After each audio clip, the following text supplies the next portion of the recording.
Robert F. Kennedy Jr. has officially announced his presidency today. A new poll shows 14% of Biden voters are with him. Director of the Suffolk University Political Research Center, David Paleogos, told USA Today in 2020, Joe Biden received more votes than any other president in U.S. history. Yet the poll tells us that those same voters are open to other Democrats to wage a spirited primary.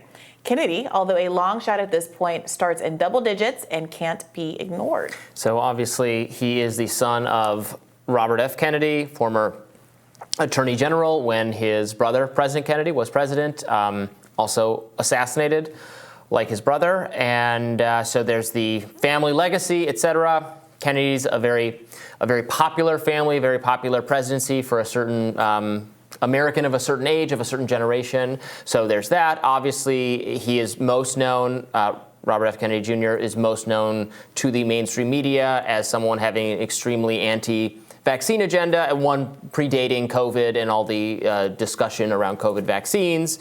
But of course, he also stands for a lot of other things, a lot of other left-wing causes, environmental causes, foreign policy, non-interventionism, probably other things that you would know more about than I do. Yeah, he was an environmental lawyer for most of his career, also a professor, I believe, at Pace. And so when we were listening to snippets of his speech in the break, it's ongoing as we are talking.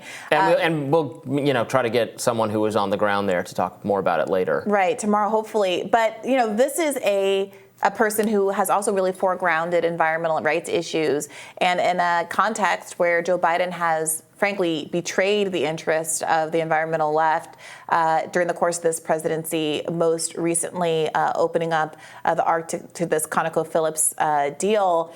There is going to be a significant amount of appeal both from the left on that issue and the anti-interventionism issues, and I think on the right for people who are very frustrated with how the Biden administration and frankly the Trump administration as well handled COVID and the lockdowns that they felt like lasted longer than they should have and weren't very well tailored to actually preventing the spread of the disease. This is going to be a candidate who I think will just straight up appeal more to people on the right than to people in the Democratic coalition, which has moved so far away from a Robert F. Kennedy Jr. position on, well, not just on, vaccines. The importance, necessity of vaccines has become very central to the kind of mainstream Democratic consensus on how COVID should be handled and other, mitigation efforts, as well as on foreign policy, a kind of hawkishness very much now at the root of the Democratic identity with respect to Russia and Ukraine. So we will see. Yeah, so if you go to his website, you see the Kennedy name really emphasized. He says, I'm a Kennedy Democrat, very prominently on the front page above pictures of his father and mother and family, pictures with his uncle in the Oval Office. And he's really clearly leaning into the power of that name and the identity that so many Americans have with that family. And when you look at his political priorities, he lists honest government, which you heard him talk about a little bit in his speech, corruption, et cetera, reconciliation, bringing America together, healing the political divide, getting rid of the divisiveness, which is also always a really popular talking point for politicians, the environment, what he calls revitalization, which is improving the economy, turning the economy around.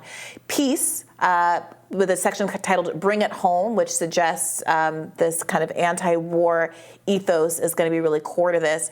And the final category here is civil liberties, with a headline of Restore Our Rights, restoring fundamental civil liberties enshrined in the Bill of Rights that hold the essence of what America can be. So, it's a little bit, vague at this point. I don't think that there's an expectation to have detailed policy promulgated at this point. But in terms of the broad outlines, he does seem to have a finger on the pulse of a kind of consensus view that I think, frankly, majorities of Americans very much hold. This is so par for the course for how the mainstream media handles these things. So I'm looking around for coverage. Here's an ABC News article from a week ago saying some experts fear rise in medical misinformation following RFK Jr.'s presidential announcement. Medical misinformation. Would they say that, when Joe Biden inevitably declares that he's running again? Are they going to have the same fears of medical misinformation? Joe Biden, who called this a pandemic of the unvaccinated and said it's patriotic to get vaccinated so you won't spread it to other people, or any of the other mainstream figures who have said things about vaccines that are incorrect. Yeah, of course not. Of course not. Yeah, look, this looks kind of good. I mean, it is broad strokes in the way that campaign websites typically are broad, have broad strokes. But there was this interesting kind of specificity in here. He points out in the environmental section that he was instrumental in transforming the Hudson from a dead river into one of America's cleanest. He did it so by uniting liberal environmentalists with conservative rod and gun folks who share a desire for a clean, healthy environment. He has a quote saying, good environmental policy 100% of the time is identical to good economic policy. I'm sure people will debate that, but I think that's a constructive framing, because I think so much of what's wrong with environmental policy is that these externalities, they cost money, but these costs are put onto the public, not on the corporations that cause the problems. And we're seeing that in East Palestine. We saw it with the Chevron spill in Ecuador and the Amazon. And we see it all across the country as communities are polluted. So this feels like very strong from a messaging perspective, even if it might at this juncture be thin on the particulars. Well, reporter at Semaphore David Weigel is covering Kennedy's rally. In his speech, he reportedly said, quote, "The government lies to us. We all know it." Fact check true. Kennedy says, citing low poll numbers in institutions, "We know the media lies to us now, and everybody knows it." Quote, "A lot of the misinformation's just statements that depart from government orthodoxy. You know you're being lied to, and you know you're being silenced." Kennedy ties his campaign to his father, saying that when RFK announced he had not a single molecule in him saying he could win the Democratic nomination, the liberal press was 100% against him. That hopelessness in his campaign freed him to tell the truth to the American people. So, hitting some subjects there, again, painting in broad strokes, but we know we have been misled by the government on a wide variety of fronts that is well known to right-wing people, to libertarians, to people on the left. It's actually well known even to like plain old liberal Democrats, if they're being honest with themselves, and if they're like doing a flashback to the George Bush years where they were all freely able to admit that. Until things change. Yeah, and I gotta say on Ukraine, which I think is why a lot of people will be attracted to this particular candidacy, he says, he will start the process of unwinding empire, bring the troops home, stop racking up unpayable debt to fight one war after another.